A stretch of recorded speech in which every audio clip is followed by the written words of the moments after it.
প্রিয় শিক্ষার্থীরা, আশা করি ভালো আছো। দিনের শিক্ষার পক্ষ থেকে তোমাদের স্বাগত জানাই। আমি মোহাম্মদ সিকান্দার। আজকে তোমাদের ক্লাস 9-10 এর 12.2 এর প্রতিস্থাপন, অপনয়ন, তারপর আর্গুমেন্ট তিনটা একসাথে বোঝা যাবো। আগে আমরা প্রতিস্থাপনটা একটু বোঝাই। দেখো, 12.2 এর প্রতিস্থাপন, এটা হচ্ছে প্রশ্নটা আমরা প্রথমটা এক নং সমীকরণ, পরটা দ্বিতীয় সমীকরণ দিলাম। ঠিক আছে, অর্থাৎ এক নং সমীকরণ, তারপরটা দ্বিতীয় সমীকরণ লিখলাম। দেখো, এক নং সমীকরণ হতে পাই, এক নং হচ্ছে এটা না, 7x - 3y = 31, এটা লিখলাম। তারপর 7x, দেখো 31, এটাকে মাইনাস না, এটা বেঁচে গেলে কি হবে? প্লাস। মাইনাস কি হবে? এটা বেঁচে গেলে প্লাস হবে। তাহলে 7x বসছে, এটা লিখলাম। এই 7 এর সাথে x এর গুণ আছে, কি আছে? এটা বেঁচে ভাগ করবে, 7টা ভাগ করবে। তাহলে এখানে x এর একটা মান পেলাম। x এর কি? আনুমানিক মান। x এর মানটা 3 নং সমীকরণ লিখলাম। এখানে কি লিখলাম? তাহলে x এর মানটা 1 নং সমীকরণ থেকে বের করে এখন 3 নং একটা সমীকরণ বের করলাম। এতটুকু বুঝছো তো? আচ্ছা, এখন x এর মানটা 1 নং থেকে বের করছি। এখন x এর মানটা কি করব? 2 নং এ বসাবো। x এর মান 2 নং সমীকরণে বসিয়ে পাই। 2 নং সমীকরণটা আমরা পুরো আবার লিখছি বোঝার জন্য। এল এ না লিখলে হয়, এল এ লিখলে হতো, আমরা বোঝার জন্য লিখছি। তাহলে 9, x এর মান কত? এটা না, x এর মানটা লিখলাম। 9x মানে 9 এর সাথে x এর গুণ। তাহলে x এর মানটা যেহেতু লিখলাম, এটা 9 দিয়ে এর পুরোটার সাথে গুণ হবে। -5y = 41। বুঝতে পারছো? 41। এখন আমরা 7টা লিখলাম। 9 দিয়ে 31 কে 31 কে গুণ করলে কত হয়? হ্যাঁ, 279। তার 9 দিয়ে আবার 3 গুণ হয় 27y। তাহলে এটা বসছে আর এটা বসালাম।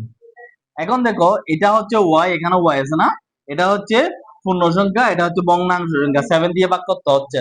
তাহলে এখন লসাগু নিতে হবে। এখানে নিচে কিছু না, এখানে 7 আছে। 7 লসাগু নিলাম। 7টা কি নিলাম? লসাগু নিলাম। তাহলে 7 দিয়ে 7 কে ভাগ করলে চলে যাবে। 7 দিয়ে ভাগ করলে কি তবে? তাহলে উপরে কি আছে?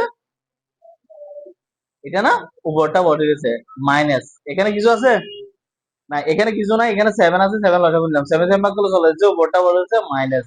এখানে কিছু নাই, 7 দিয়ে 5 এর মূল হয় 35, ওয়াইটা লিখলাম। ঠিক আছে, 41। এখন দেখো, সাথে এখানে কিছু ভাগ আছে না, নিচে আছে, এটা উপরে গুণ হবে। এটা পাশে ছিল, সেটা ভাগ হয়েছে। এখন নিচে আছে না, এখানে এই সাথেটা কি হবে? 41 সাথে গুণ হবে। তাহলে দেখো, 279 এটা বসছে, এটা মাইনাস, এটা প্লাস। তাহলে 35টা ওয়াই, 27টা ওয়াই। 35টা ওয়াই থেকে 27টা চলে গেলে 8টা, এটা বড়, সেজন্য মাইনাস। = 41, 7টা এভাবে গুণ হবে। তাহলে এটা লিখলাম, এটা হচ্ছে 41 এর সাথে 7 গুণ কত হয়? 287। মাইনাস কেন আছে? কারণ এখানে 35টা বড়। কি বড়? 35টা বড়। 35টা থেকে 27টা চলে গেলে 8টা, এটা বড়, সেজন্য মাইনাস। তারপর -8y বসাইলাম, এটা লিখছি। এটাকে প্লাস না, সেটা ঠিক হবে মাইনাস। এটা কোথা থেকে আসছে? 41 এর সাথে 7 গুণ করে। তাহলে এটা কিছু না, প্লাস, এটা মাইনাস হয়েছে। মাইনাস ওয়াইটা লিখলাম। এই যে এখানে গুণাকার আছে, এটা ভাগ হবে। এটা থেকে এটা গেলে কত হয়? 8। 200 থেকে 279 গেলে কত? 8। 8টা নিচে গেছে, 8 দিয়ে 8 কে ভাগ করলে 1। এখানে মাইনাস আছে না, তো চলো কারগা মাইনাস থাকে না, এটা এভাবে চলে আসবে। তাহলে y সমান -1, y সমান কি? -1। তাহলে বুঝছি তখন। তাহলে x এর মান 2 ননে বসে একটা y এর মান পেলাম। এখন y এর মানটা আমরা এই 3 ননে বসালে x এর পুরো মানটা চলে আসবে। তাহলে y এর মানটা 3 নং সমীকরণে বসিয়ে পাই। 3 নং সমীকরণ কোনটা? এটা।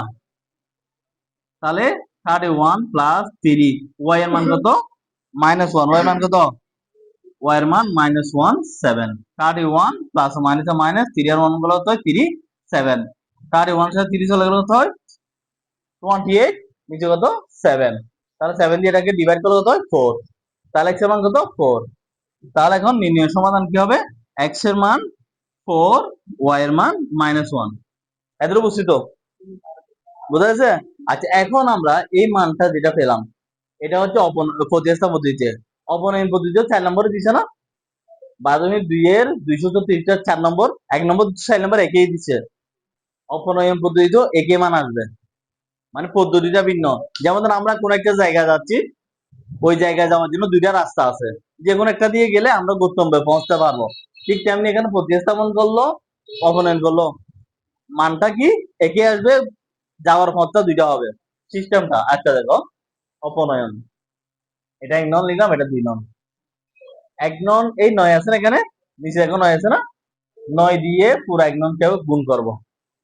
1 নং সমীকরণকে 9 দ্বারা গুণ করি। দেখো এটাকে 9 দ্বারা গুণ করি, 7 নং 63, 3 নং 27, 9 দিয়ে হচ্ছে মূলত 279।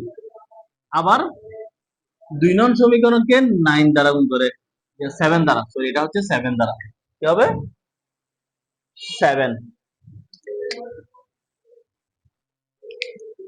9 দ্বারা এটা গুণ করছি, 7 দ্বারা এখানে গুণ করবো, 7 দ্বারা এই পুরোটাকে গুণ করবো, তার 7 দিয়ে গুণলে 7 নং 63, 7 দিয়ে গুণলে 5 7 কত হয় 35, 7 দিয়ে 41 গুণ করলে হয় 287।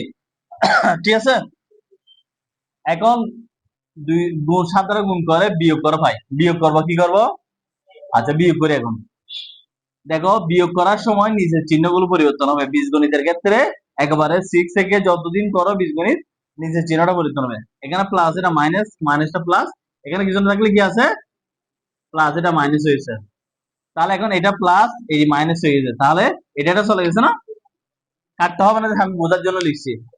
এটা প্লাস, এটা একটা মাইনাস, তাহলে এটা চলে গেছে, 63 জমা এক্স, 63 খরচ চলে গেছে। এখন এটা মাইনাস না প্লাস, মাইনাস এটা প্লাস হয়েছে না, তাহলে এখন এটা প্লাস, এটা মাইনাস, 35টা ওয়াই দিকে 27 চলে গেলে 8টা, 35 বড় সেজন্য প্লাস, এখানে প্লাসটা দিতে হবে না, এখানে প্লাসটা দিতে হবে না, কিছু না থাকলে প্লাস, এটা বড়। এখন এটা কিছু প্লাস ছিল, এটা মাইনাস, 280 থেকে 279 চলে গেলে 8, এটা বড় সেটার জন্য মাইনাস, এই মাইনাসটা দিতে হবে, কি দিতে হবে, মাইনাসটা দিতে হবে। এটাকে প্লাস ছিল, এটা গিয়েছে মাইনাস, কেন বিয়োগ করতেছি, তাহলে এটা থেকে এটা বিয়োগ করলে কত হয় 8, এখন এটা কি বড় সেজন্য মাইনাস, সেজন্য কি মাইনাস, তাহলে এখন ওয়াই লিখছি, 8টা নিচে যাবে, 8 দিয়ে 8কে ভাগ করলে এই মাইনাস 8টা উপরে হচ্ছে, তাহলে 8, 8 দিয়ে ভাগ করলে 1 -1, তাহলে ওয়াই এর মান -1। দেখো তো, ওটা তো ওয়াই এর মান -1, এটা তো ওয়াই এর মান -1। এখন ওয়াই এর মানটা আমরা 1 নং সমীকরণে বসিয়ে পাই, এতটুকু বুঝছি তো, ওয়াই এর মানটা 1 নং বসাবো, 1 নং এটা অথবা 2 নং বসাতে পারি, একে মান আসবে। 1 নংটা পুরোটা লিখছি আমরা, 7x - 3, ওয়াই এর মান -131, এটা বসছে মাইনাস হয়েছে প্লাস, 3 1 গুলো 3, এটা বসছে 7x 31, এটা প্লাসটা মাইনাস, এটা থেকে এটা কত হয় 28, 7x মানে 7 ইনটু x, 7টা এখানে ডিভাইড ভাগ হবে, পাশে 7 দিয়ে ভাগ করলে কত হয় 4, কত হয় 4, তাহলে দেখো x এর মান কত হচ্ছে, এখানে 4 আছে না, তাহলে লিনিয়ার সমাধান x সমান 4 আর y সমান -1, বোঝা যাচ্ছে। দেখো রোদটা বেশি হচ্ছে তো, রোদের আলোতে একটু ডিস্টার্ব হচ্ছে, ঠিক আছে, তাহলে একটু দেখো কোনো সময় চাচ্ছে কিনা দেখো, তারপর আর গুণনটা বোঝাই দেবো।